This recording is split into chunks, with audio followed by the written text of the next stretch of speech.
welcome back in. We are recording here on Friday for the Her Hoop Stats podcast. You can see I'm back to my normal background, what you can see of it back home in Iowa. And really excited here, wrapping up what's been a terrific first week of our daily recordings. I know that Chelsea has done some awesome stuff and all of our guests have been terrific. And today we get to introduce you to another new contributor here on the Her Hoop Stats Network. And so really excited to introduce someone who I personally have a little bit of familiarity with over the years, but you guys are going to love getting to know Brittany Carper. She's been involved in, basically as many aspects of women's basketball as you nearly can be. It's kind of incredible all the different sort of roles that you've been able to fill and see. So Brittany, if you want to go ahead and tell our listeners, tell our viewers a little bit of your background, and we'll get rolling. Yeah, thanks, Jamie. Really excited, obviously, to be contributing to Her Hoop Stats. I'm really looking forward to this kind of new endeavor for myself. I played college basketball, coached college basketball. My wife now is a head college women's coach. So, just obviously been around the game forever, really love it, love the growth of it. And so that's been really fun. Our connection is we are very loyal to the Iowa State Cyclones. So my brother, Josh, works with Jamie's mom, Jody, have for a very long time. So obviously we've had that connection, going for a really long time. Yeah, certainly that's the thing with Iowa State, with some of these schools. There's fortunately a lot of longevity in some of these places. And so you have this, it's not just, they've worked together at one point over the years. It's like, oh no, they've been on staff together for well over a decade. Yes, exactly. It's crazy. My brother went to college there and never left. And so been a big fan of the Cyclones for a long time.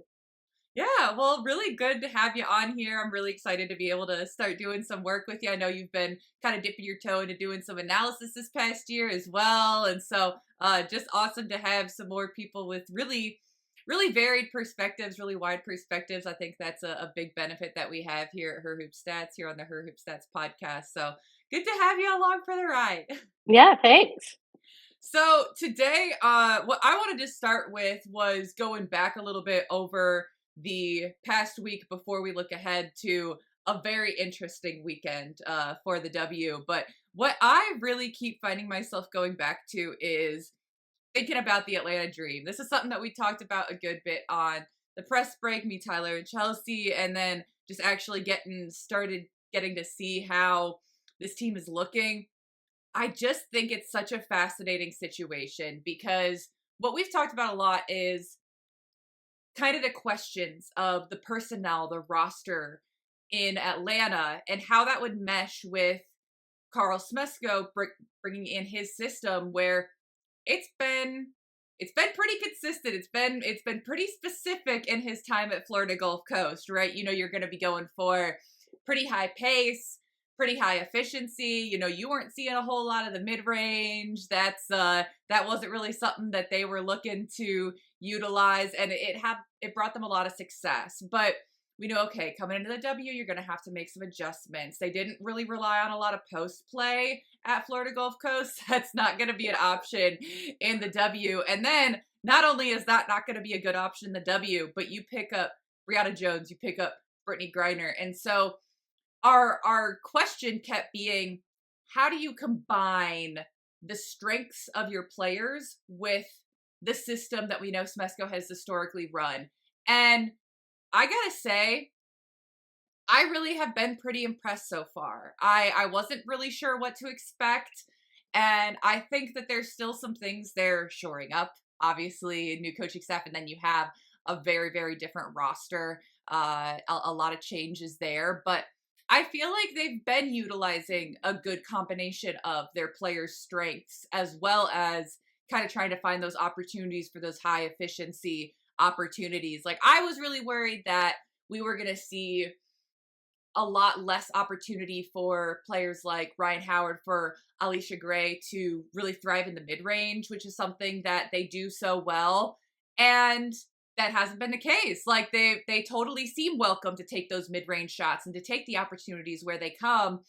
But there's also this really big emphasis on ball movement, on getting everybody involved, and then saying, all right, well, we're all going to be a threat from everywhere. You've got Brittany Griner, you've got Brianna Jones stepping out and hitting threes. I think that we might see that reduce a little bit as the season goes on. I feel like they're just trying to get off on the right foot, but I just think that it's been a very, very interesting transition. So for you, Brittany, having seen obviously what Carl did at Florida Gulf Coast and then watching that transition coming into the W, what have kind of been your thoughts on the dream so far? Yeah, you really hit on a lot of it. I think the big thing is, you kind of touch the freedom from every player is really being allowed. Like you said, even from the 3-point line, I went and looked, and I think everyone on their roster besides Walker Kimbrough is attempting more threes than they have in their career at this point. Now, short sample size, only Yeah, 3 games, but a lot of them haven't even really attempted them at all in the W up until right. this point. So I find that really fascinating. But I think if you look even, over his last several years and kind of his pedigree at Florida Gulf Coast, it's always take a lot of threes, get to the free throw line, offensive rebound the ball. And you're seeing a lot of that same thing from the dream. And so, I think, again, they're allowing them to have that freedom, but what he's pretty true to is you're going to kind of see that to form. I think the biggest thing is just the efficiency from the 3-point line. Now they're attempting a lot, but they're really about maybe the same or a little bit less than they were last year. So I think going forward, that's probably going to be a point of emphasis for them is just how can we be more efficient, but still want to play the same, that we're playing.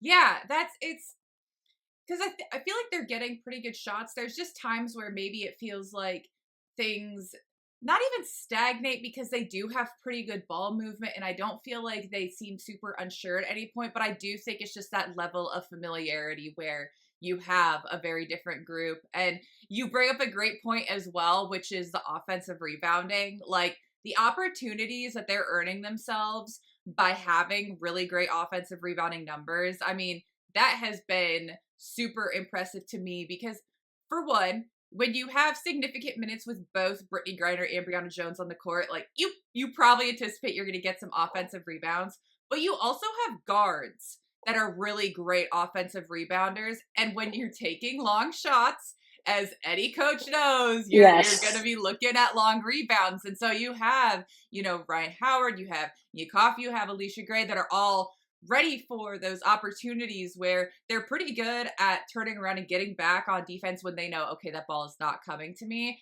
But if that ball is in their general area, man, they're tracking that down. And so either they're getting an opportunity for a second chance, or sometimes maybe you tip the ball out of bounds, maybe you tie it up. And so you at least give yourselves the opportunity to get back defensively. And I feel like that's a really underrated aspect of it too, where they're so locked in on trying to extend those offensive possessions, even if it doesn't end up in another shot attempt. Definitely. And I think it's a little bit easier, when you're attempting that many threes as offensive players to track the rebound than it is from a defensive standpoint.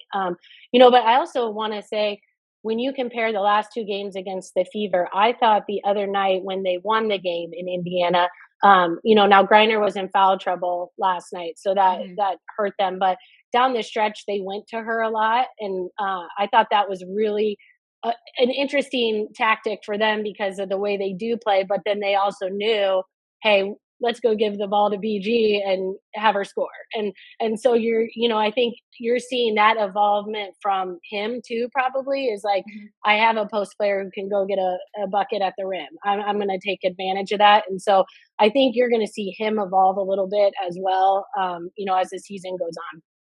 Yeah, and that's something that I feel like also gets overlooked sometimes, which is the impact that having versatile teams, that having balanced teams makes. Like, I mean, that's something that I had a lot of discussions about in regards to Iowa State over the past couple of years, where you have this program that historically has been a lot about shooting the three, and then people say, well, you bring in a dominant post player. How are they going to utilize a post player?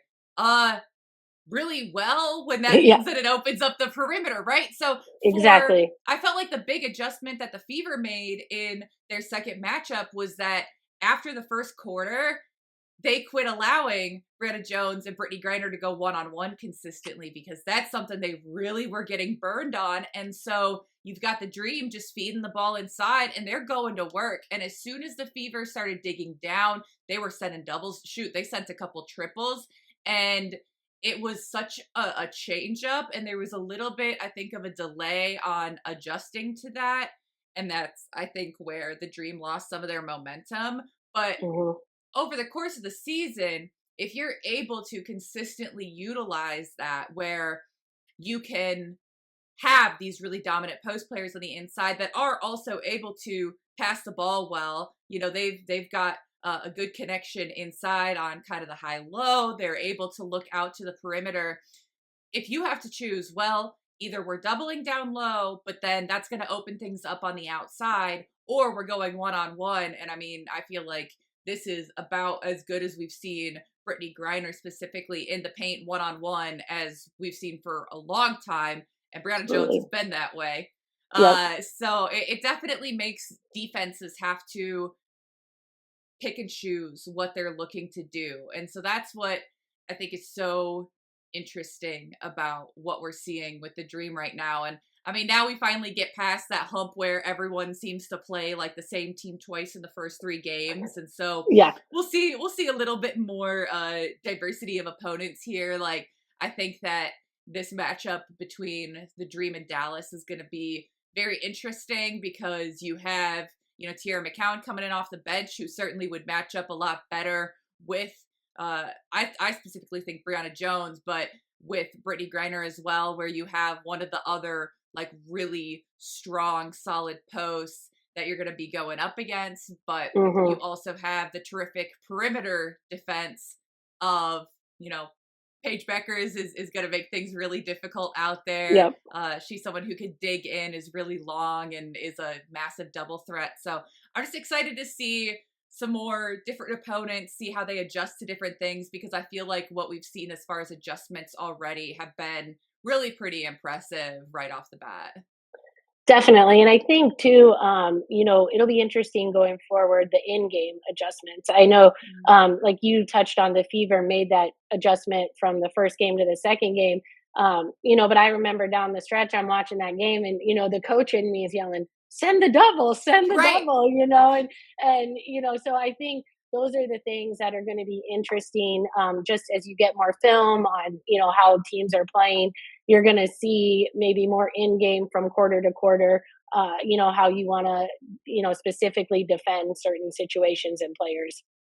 Yeah, absolutely. I'm excited to see where they're going. And then, as I mentioned, talking about some of the matchups here this weekend, I said I'm very interested in the Dream in Dallas. Another matchup I'm really interested in is the other side of that recent back-to-back sort of situation between Atlanta and the Fever. So obviously, the Indiana Fever. I mean, it's been very interesting here to start the year. You talk about turnover, you talk about new personnel. The Fever have a very, very different look from last year. They've got a couple of returning cornerstones, obviously, where you Hmm. have Aaliyah Boston, you have Caitlin Clark, and then you have some players that did contribute in big ways as well, such as Kelsey Mitchell, Lexi Hull. I mean, yeah, Kelsey is terrific to have back there as well. And that's before you even get to the additions that were made, right? So I mean, when you add in Natasha Howard, when you add in Dewana Bonner, Sophie Cunningham, like it's a very interesting roster. And so I think that game one against Chicago, it's hard to take a lot away from that, because Yeah. Chicago's Still got some feeling them. stuff to Yeah, figure out. they Yeah. do. Absolutely. Yep. But then you have this really tough loss to Atlanta that they go and avenge just a couple days later. And now we finally get to see like a really, really high level matchup. Like, I think that Atlanta has really great potential this year, but Hmm. they're not someone that I'm talking about as like a title contender, more than Right. likely. And Absolutely. so here, where you're looking at this upcoming matchup between Indiana and New York, this is where it's like, okay, this is where we get to start really gauging where these teams are at, because Hmm. obviously New York coming off of a championship, They return a huge chunk of their production. It feels pretty safe to say, all right, yeah, their results to start out the season, it's fairly easy to judge where they are in this moment. You know, when Hmm. you play really well against the Aces, just coming out to a really strong start. But for Indiana, I think it's been a little bit harder to gauge because, as we said, Chicago just not quite there yet. And then Atlanta, a couple of really close matchups, some really great adjustments made in game two. Um, but we're not really quite sure who Atlanta is yet either. So I am very interested to hear what you are looking to see in this matchup against New York, where maybe we get to see what we can expect over the course of the season for Indiana. Start to do that at least, because so early in the season it's hard to judge. But Yeah, at some point you gotta. yeah, definitely. I mean, I think the, addition of Sophie Cunningham last night was huge for the Fever. So, incorporating her into the lineup, seeing what that looks like. Bonner's been awful quiet to kind of start the year. So, that'll be interesting to see her kind of against the Liberty, another high level opponent, kind of see how she's feeling herself out. Um, but I think too, like a new coach in Indiana is a big adjustment for everybody too. So I think you're trying to see, Stephanie White figure out some things in terms of, how their team's molding together. But the Liberty is they've just looked unbelievable to start the year. Well-oiled machine. I mean, you can tell they're not really missing a beat. Their bench is, arguably probably the best in the W right now, just in terms of production. They don't really miss a lot when they go to that. And I think so. It's just going to be really interesting. I think Caitlin tends to kind of elevate her game in those situations. But like last night was the first time she hadn't made a three, and it was like in her W career. And Mm-hmm. then I think it was since 2022. So it'll be interesting to kind of see her rebound from that.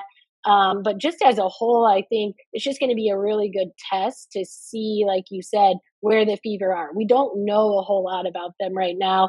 But the new pieces are still trying to kind of form themselves together, see what everything looks like. But at the end of the day, with Clark, Mitchell, Boston, they Howard, Bonner, they have a lot of the pieces. It's hard to know where they're at in terms of, are you ready to compete for a championship? Are you not? I don't know. That's still a big question mark. Yeah, I think that's part of what makes them so intriguing is that they do have so many options where, okay, if one person is a little bit off, that's not the only option that you have. And then Yeah. when you're going up against a team like the Liberty, where they're in a fairly similar situation, where they have so many major contributors, and then somehow they make these additions after bringing back a lot of their core, and you add, I mean, Natasha Cloud has been so good to So start good. the year. I So mean, good.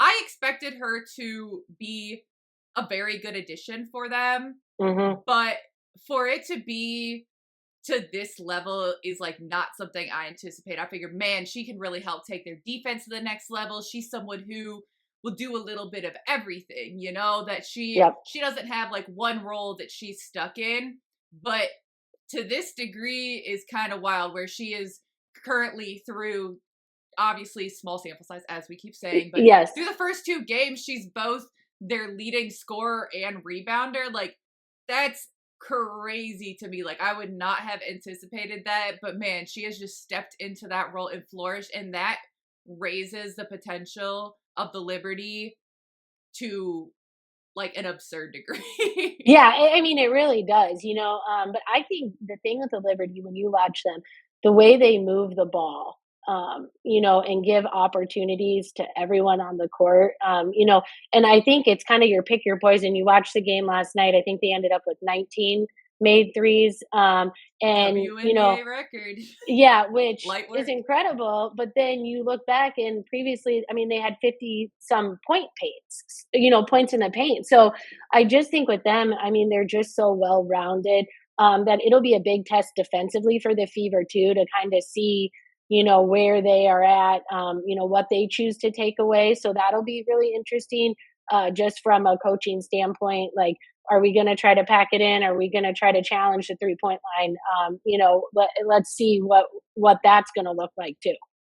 Yeah, you're looking at, I think, two of the teams that have some of the more versatile options in the league, where you have not just like a really solid core and a really balanced core, but you also have a lot of these kind of, I'll say, like additional options. And that's not to diminish them, but just that you're not going to have them on every game, but they have the potential to really go off. Like, I mean, even Demir Statis, like she has the ability to, in the right matchup, go off Yeah. for double digit points, because she'll go outside, she'll knock down some shots. She also can go inside if she gets a mismatch. Like, she's someone who I really loved in Minnesota, and yeah, it's so interesting. I'm really excited to see this game. It's honestly kind of nice to have a few games for each of these teams under their belt, I feel like, before we get to this matchup, so that they've started working out some of the kinks, and it's not going to be flawless. You're not going to be in midseason form,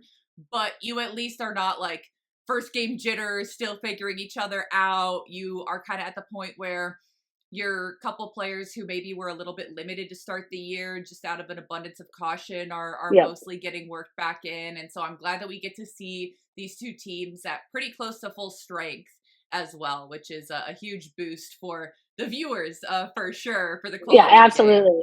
Yes.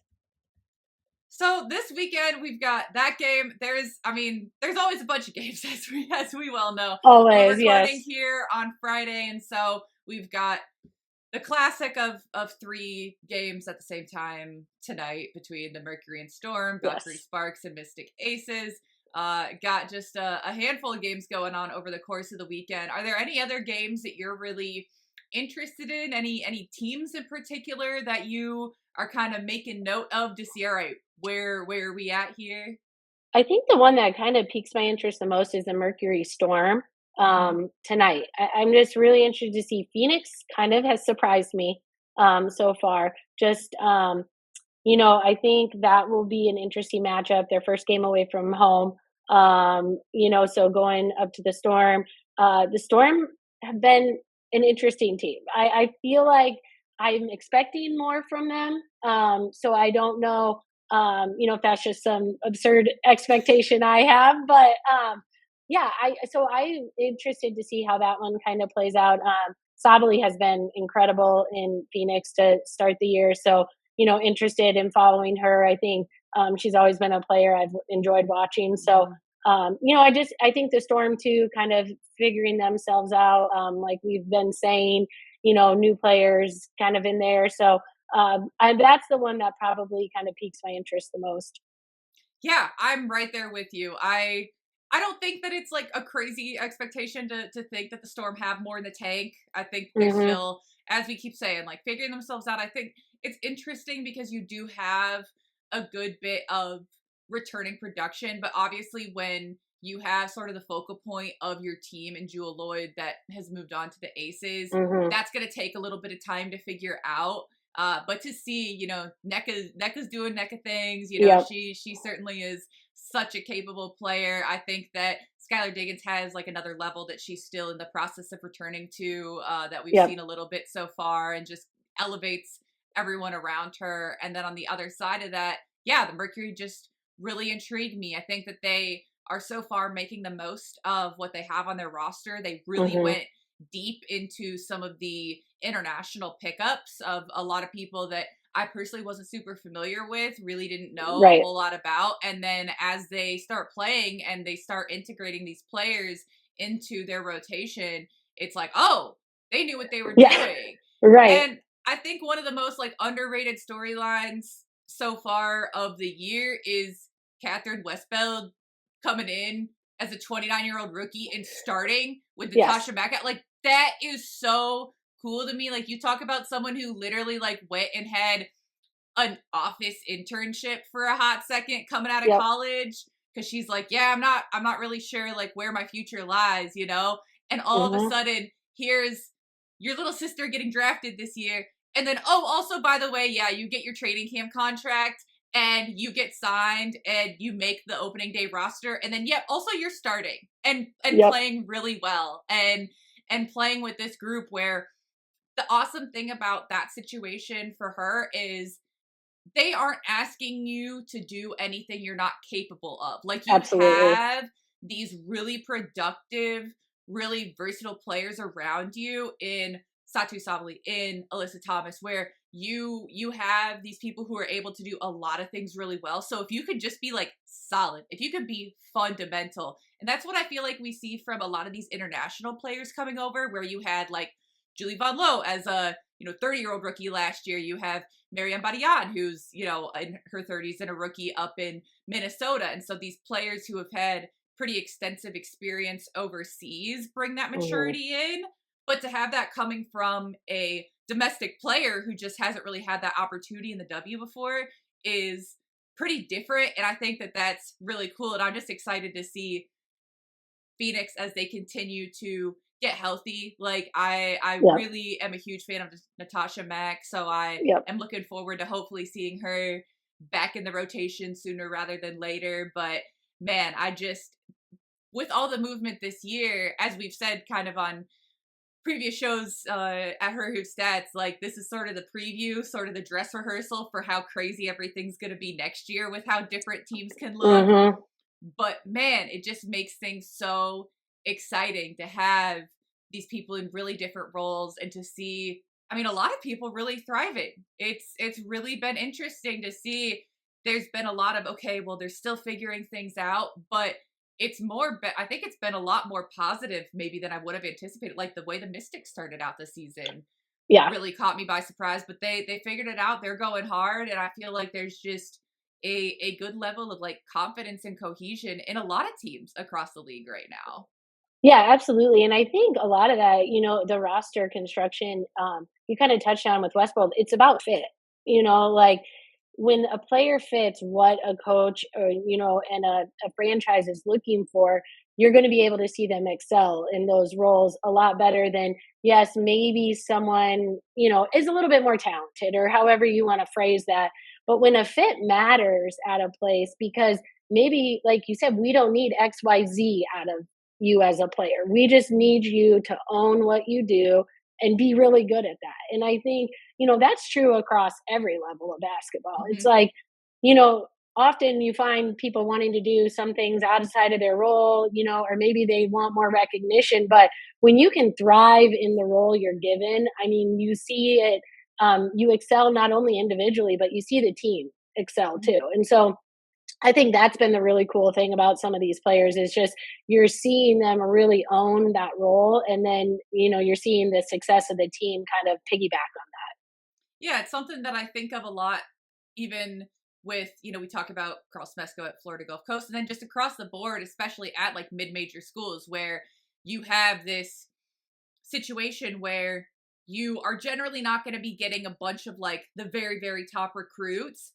that. So Hmm. you get really good at evaluating fit and evaluating talent. And sometimes that gets overlooked at places where, well, we'll just take every one of the best players that'll come here and then we'll figure it out later. Well, I think we're seeing a little bit of a return to not just raw talent, not just potential, but really weighing that fit in there, especially with the amount of new coaches that we've seen. Hmm. And it's adding up to, I think, a much more exciting and potentially very balanced product, because you have a lot of people that are making the most of the opportunity, that are being put in a really good situation to succeed. Like Yep. when you think about Tahita Pow in Atlanta, when you talk Yep. about Kiki and Sonia in Washington, like just people that are in a great, great spot. It just all feels a lot more intentional, and that I Hmm. feel like that's kind of the name of the game for the W right now. Yeah, absolutely. And I think that's just going to be the key going forward too. You're seeing more talent obviously be infused, whether it's internationally or domestically, but the fit and kind of I think you're seeing more of a long-term view in what franchises want and what they want to be and what fits. And I think that's honestly translating to the product on the court too. You're seeing better players, better plays, better teams, better games because it's all kind of, coming together, I think, as a whole. And I think that's, just been the buildup of the W over, the last 5, 7 years. You're just seeing a little bit more intentional, I think, building of teams. And so I think that's only helping grow the game and the viewership, and everything else on top of, obviously, outstanding college players entering the W. But you're just seeing a little bit more fit, and I think it's just creating a better product. Absolutely. Well, we have an awesome weekend ahead of us. We will certainly be back next week to discuss some of what we see this weekend, some of what we got going next week. We'll have a little bit of a game break to just kind of digest everything, at least as I'm looking at the schedule saying, oh, right, no Memorial Day games. Finally, I can Right. catch up on the film that I've made. Right. It's like, how many games can we, pack in? Yeah, yeah. I'm sitting there, I'm like, people are getting jumbled in my head. I'm like having to really double check, triple check my notes. I'm getting called out because I had a play that I specifically was referencing from a Wings game that I thought it was Paige Beckers making a pass. It was JJ Quinterly. That one's on me. Yeah. I'll wear it. Yeah. You I'm got it watching a lot sometimes. of games, at Yep. least I had the right Exactly. team, right? Yep. But Yep. yeah, it'll be good to kind of get an opportunity to catch up. But really looking forward to this weekend of games. And man, had a great time with you today, Brittany. Really excited to keep rolling, to keep getting into it, because obviously it's always nice to be able to talk with some people who are around on the coaching side of things, who've been around the college game, the Yeah. relationship to the W. So awesome to have you Absolutely. on today. Really looking forward to our next episode. Where can people find you online? Where do you want to be found for I'm on anyone pretty who much can follow you? every social media platform. So, I'm on Instagram. I still call it Twitter, so we're gonna go with Same. that. Blue Sky, Facebook. I'm on all of it. So feel free to give me a follow. It's a lot of family content, but I try to provide some sports too. Yeah, yeah. So at Brittany Carper on all those platforms, and then yeah, hey, I've seen some good posts from you out there. You'll throw out a couple gems, and I mean, look, people love the family content too. Yeah. I loved your one of talking about Beckett just sitting there and like naming all the W players, just like so locked in. Oh yeah, he'll give you numbers, names. He also plays on his Switch. He plays NBA 2K or whatever it is, but he chooses to play the WNBA on that a lot, more so than the NBA. You can tell he grows up in a women's basketball household, but he will tell you like where they went to college, tell you their numbers, when they switch teams. So he is just like, sometimes he tells me things I don't know. So I'm like, hey guy, I got to keep you around.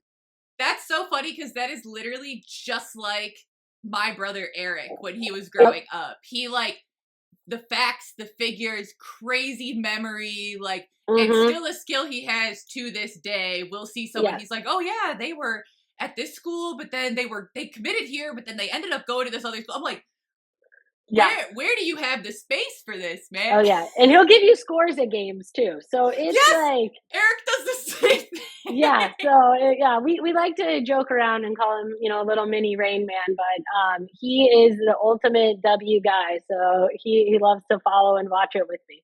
I love it. I love it. Well, hey, we've got him in training then. We'll have him ready to Exactly. go out here before too awful long. For sure. For sure. All right, awesome. Well, as always, guys, I'm Jamie Steyer Johnson. You can find me on all platforms at JSteyz, JSTEYZ. We'll be back next week with our daily episodes. Thank you so much for following along with us in this first full week of the Daily Her Hoop Stats podcast. Really appreciate y'all tuning in, the feedback. It's been super fun to get this rolling, so really appreciate it. We will talk to you guys next week.